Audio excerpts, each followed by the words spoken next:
هل أنت مستعد تقابل كيان ممكن يحكي لك ماضيك ومستقبلك في جملة واحدة؟ كيان عارف كل أسرارك اللي عقلك نفسه مش فاكرها. الكيان اللي خلى مؤسسة SCP كلها تقف محتارة.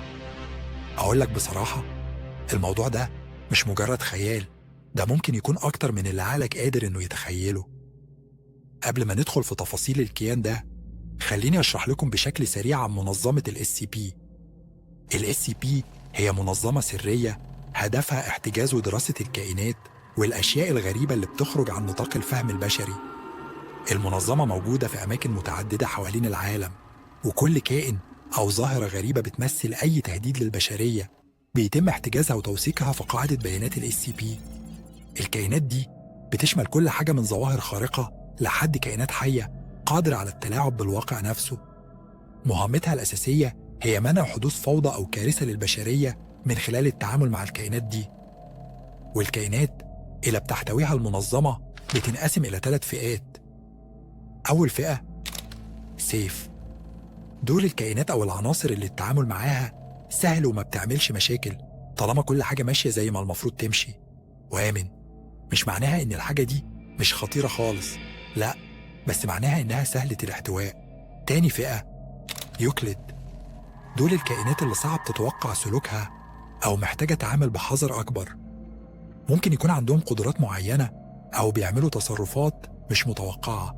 آخر فئة كيتر، دول الكائنات أو العناصر اللي الاحتوائها صعب جدا أو تقريبا مستحيل، ودايما بيشكلوا تهديد كبير جدا. غالبا الكائنات دي قوية جدا أو عندها قدرات تخليها خطيرة بشكل مرعب. والفئة دي اللي فيها الكائن اللي هنتكلم عليه النهاردة هنبدأ نتكلم عن واحد من أغرب الكائنات في المنظمة، وهو كائن غامض وكمان بيدعي إنه إله. كيان ضخم قادر على تغيير الزمان والمكان، وعنده قدرة على التأثير على عقول البشر وكأنها مجرد لعبة في إيديه. لكن هل هو فعلا إله؟ ده السؤال اللي كتير من الباحثين والمشرفين في المنظمة مش قادرين يجاوبوا عليه. في البداية لما تشوفه هتعتقد إنه مجرد كائن طيب ودود بيحاول يساعد الناس، لكن مع الوقت هتكتشف إن في حاجات غريبة بتحصل حواليه. الكائن ده بيقدر يدخل في عقول الناس ويغير تصورهم للواقع، وتلاقي نفسك مش قادر تفرق بين الحقيقة والخيال. لكن السؤال هنا، إزاي واحد ممكن يبقى إله بالشكل ده؟ في أول تفاعل معاه بيقول: إزاي مش عارفين إن كل حاجة في الكون هي جزء مني؟ السؤال ده لوحده بيخليك تشكك في كل حاجة حواليك. هل هو فعلا عارف كل حاجة؟ هل هو مخلوق من عالم تاني؟ ولا هو مجرد كائن غريب بيستغل طبيعتنا البشرية؟ السؤال ده معقد لدرجة إن لسه مفيش إجابة واحدة واضحة. الناس اللي اتفاعلوا مع الكيان ده عندهم تفسيرات كتير غريبة.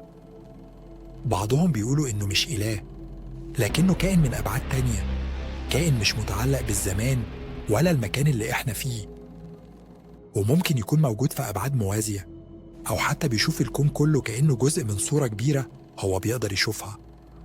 في ناس تانية بتقول إن SCP-343 ممكن يكون نوع من الذكاء الصناعي المتطور بشكل غير طبيعي. تخيلوا معايا كده، جهاز ذكي جدا لدرجة إنه قادر يتلاعب بالواقع ويفهم كل حاجة في الكون. هل ممكن يكون الكائن ده هو اللي بيحرك الكون كله؟ أو ممكن يكون جزء من جهاز تكنولوجي متطور؟ الأسئلة دي مفتوحة والإجابات مش سهلة. عندنا هنا نقطة تانية مهمة جدا، وهي تأثير الكيان ده على البشر. الكائن ده مش مجرد كائن بيعيش في مكان بعيد، ده بيقدر يدخل في عقول الناس ويتلاعب بيهم بطريقة غريبة جدا. في أول مقابلة معاه كان في واحد من العلماء اللي اشتغلوا عليه بيقول: حسيت إن عقلي اتشوش، وحسيت إني مش قادر أميز بين الواقع والخيال.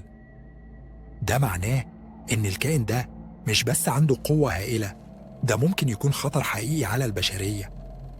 تخيل لو هو قدر يشوش على ذهنك كده ويخليك تشك في كل حاجة حواليك. ده معناه إن الكيان ده عنده قدرة رهيبة على التحكم في الواقع، مش بس زي ما بيقولوا، ده ممكن يكون تأثيره أعظم بكتير من أي حاجة ممكن نتخيلها.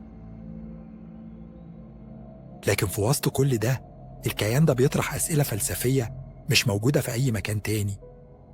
لو هو فعلا إله، يبقى إزاي موجود في مكان محدد؟ لو هو قادر يتحكم في الزمان والمكان، يبقى ليه مش بيغير كل حاجة حوالينا؟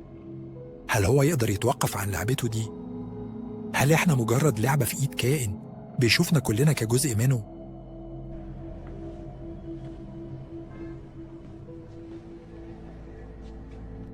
هل كل البشر مجرد أدوات في إيده؟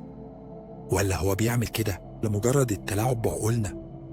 كل الأسئلة دي بتفتح أبواب من الغموض، وبتخلي الناس تتساءل إذا كان الكيان ده مجرد شخص قوي ولا إله فعلا زي ما بيقولوا. هل في حاجة أكبر منه؟ محدش عارف. في النهاية، اللغز بتاعه لسه مش مفهوم لحد دلوقتي. هل هو إله؟ كائن فضائي؟ ذكاء صناعي؟ أو ممكن يكون جزء من كائن أكبر من كل حاجة نعرفها؟ حتى الآن العلم مش قادر يجاوب على الأسئلة دي، وكل يوم في اكتشاف جديد بيخلينا نعيد التفكير في كل حاجة عن الكون ده. لكن لو فكرنا في الأسئلة اللي طرحناها النهاردة، هتلاقوا إن الموضوع أكبر من الكيان ده نفسه. الموضوع عن الحقيقة، عن الكون، عن المعنى الوجودي. لو الكائن ده موجود فعلا، يبقى في حاجات تانية ما نقدرش نشوفها أو نفهمها. ما تنسوش لو عجبكم الفيديو تشتركوا في القناة وتفعلوا الجرس علشان توصلكم كل الحلقات الجاية. ولو عندكم أي أفكار أو تساؤلات، اكتبوا في التعليقات. شكرا ليكم، ونشوفكم في فيديو جديد. وبس كده، سلام.